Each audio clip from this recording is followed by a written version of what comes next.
आपकी स्क्रीन पर जो मैप है ये है दक्षिण अमेरिका यानी कि साउथ अमेरिका। साउथ अमेरिका में बहुत सारे देश हैं जैसे कि ब्राज़ील, बोलीविया, अर्जेंटीना हैं। और आज जो देश के बारे में हम बात करने वाले हैं दैट इज़ चिली। इसको कुछ भाषाओं में चिले कहा जाता है। आप इसको चिले भी कह सकते हैं, आप इसको चिली भी कह सकते हैं, ठीक है। अब ये जो चिली देश है उसको अगर आप ऑब्जर्व करेंगे तो थोड़ा थोड़ा ये हमारे देश का जो एक राज्य है केरला उस जैसा जियोग्राफिकली थोड़ा थोड़ा दिखता है। चिली एक बहुत ही इंटरेस्टिंग देश है। आप देखिए, एक तो दुबला पतला लेकिन एक बहुत ही लंबा देश है, राइट। तो this is Chile here as you can सी।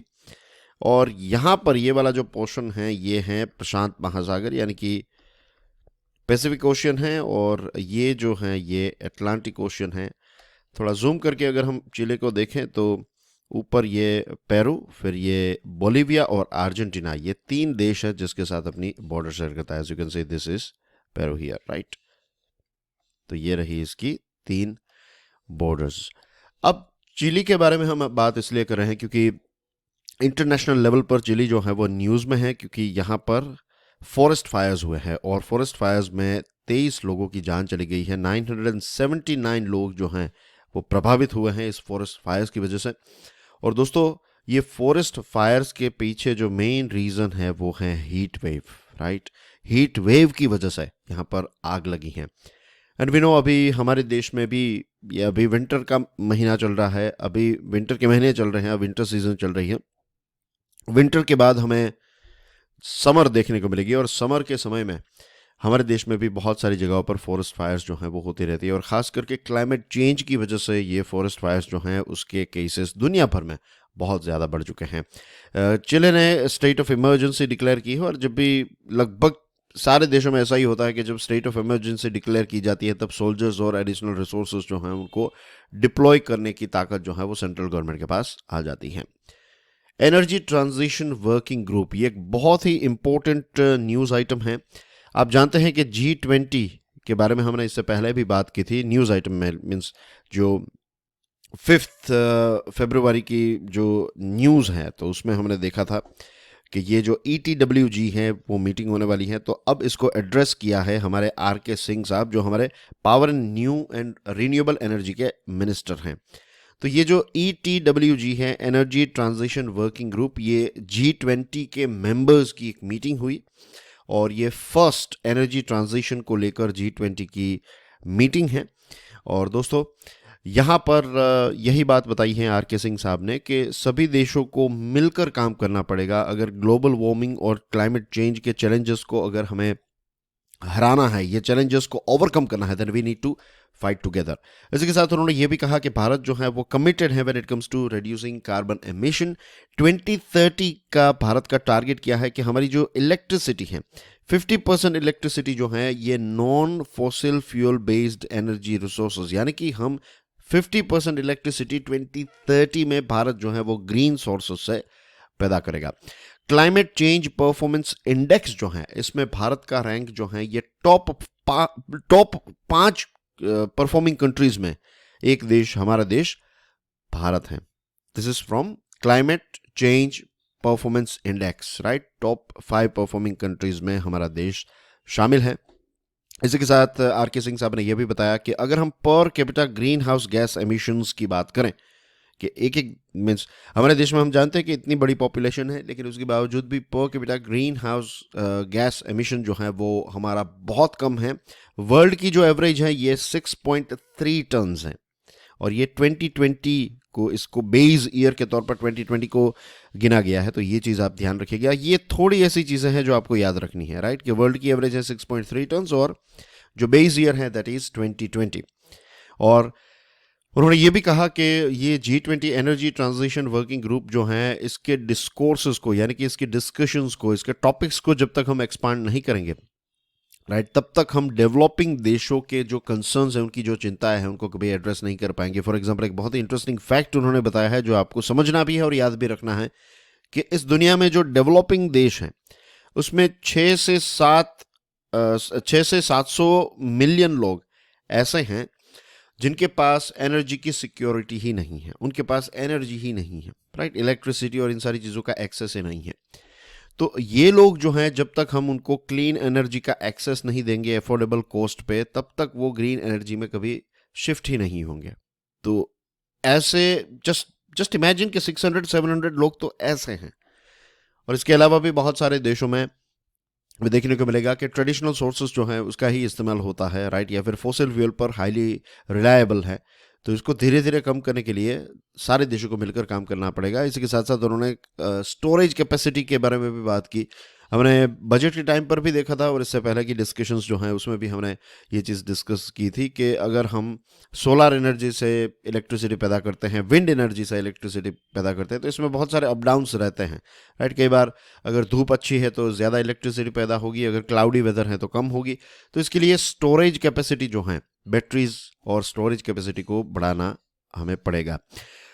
प्रहलाद जोशी जो हमारे union minister of parliamentary affairs, coal and mines हैं, तो उन्होंने कहा कि एक इंटरनेशनल कोलैबोरेशन की ज़रूर है अगर हमें universal access to clean energy चाहिए तो। और उन्होंने मिशन लाइफ के बारे में, यानी कि लाइफस्टाइल फॉर एनवायरनमेंट जो है, इसके बारे में भी ये G20 के मेंबर देशों को बताया। हमारे यूनियन पावर सेक्रेटरी हैं आलोक कुमार, और उन्होंने ये बताया प्रेस यानी कि मीडिया को एड्रेस करते हुए उन्होंने ये बताया कि ये जो मेंबर्स हैं उन्होंने 5 टेक्नोलॉजिकल एरियाज पर डिस्कशन की। High efficient fuel cells, electrolysis, small modular reactors, carbon capture and storage, right.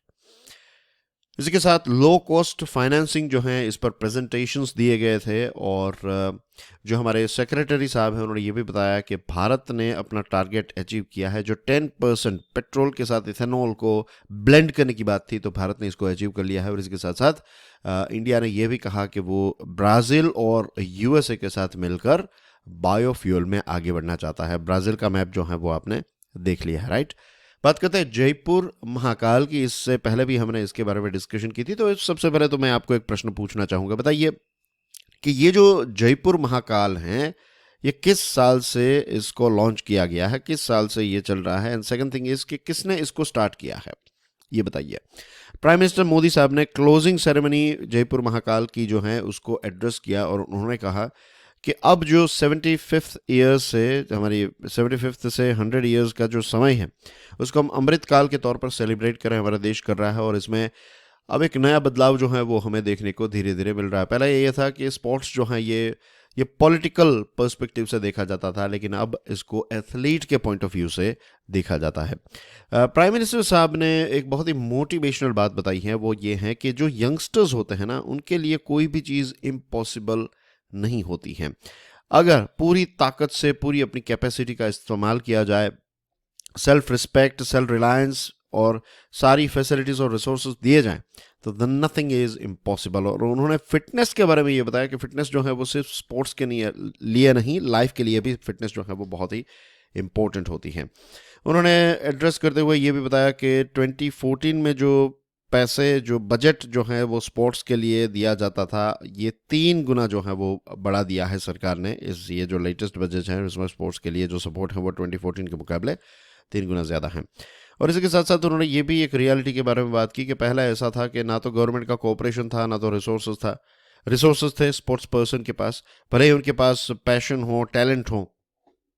लेकिन reminds me of this scene of Dangal. Starting में ही दंगल में जो आमिर खान जो कैरेक्टर निभा रहे हैं, तो वो कैरेक्टर या फिर आमिर खान ये एक डायलॉग कहता है कि मेडल तो अपने छोरे भी ला सके हैं भाई साहब, अगर कोई बढ़ावा दे तो, ऐसा कुछ, राइट। तो उस समय पर यही स्ट्रगल था कि रिसोर्सेस नहीं थे, कोई कोऑपरेशन या फिर कोई सपोर्ट नहीं मिलता था।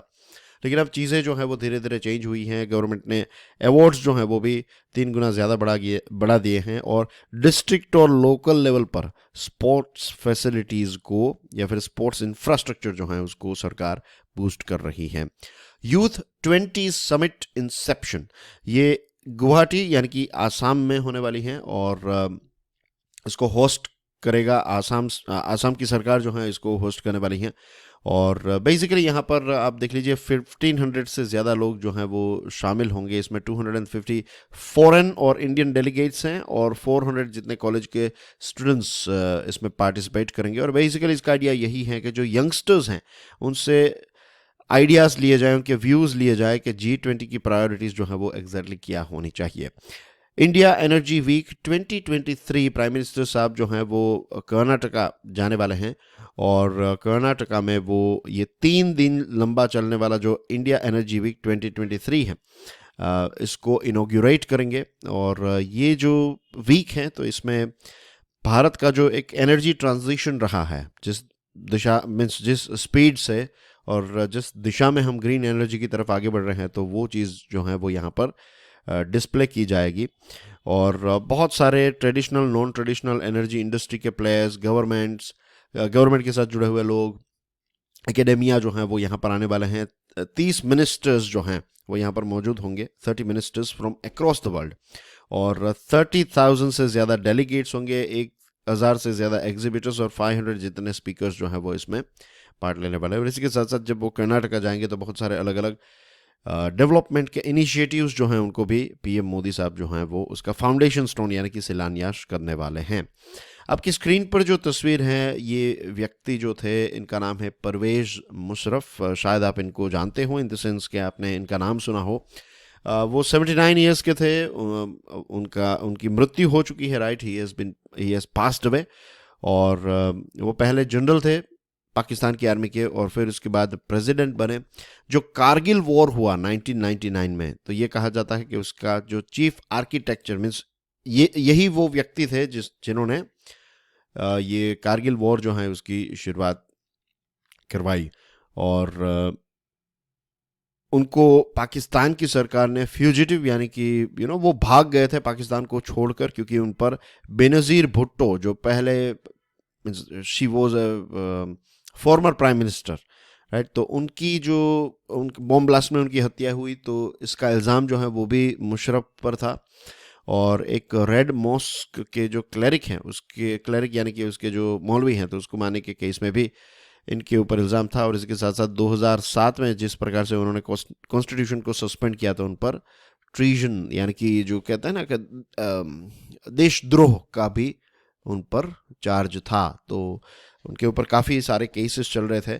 और 2016 में मेडिकल ट्रीटमेंट के लिए वो दुबई गए और उसके बाद वो वापस कभी लौट कर नहीं आए। उनका जन्म जो है वो 11 अगस्त 1943 को हुआ था और वो दिल्ली में पले बड़े, राइट। और उसके बाद फिर वो कराची गए थे अपने ऑफ कोर्स पेरेंट्स के साथ, because he would be a very young boy at that point of time.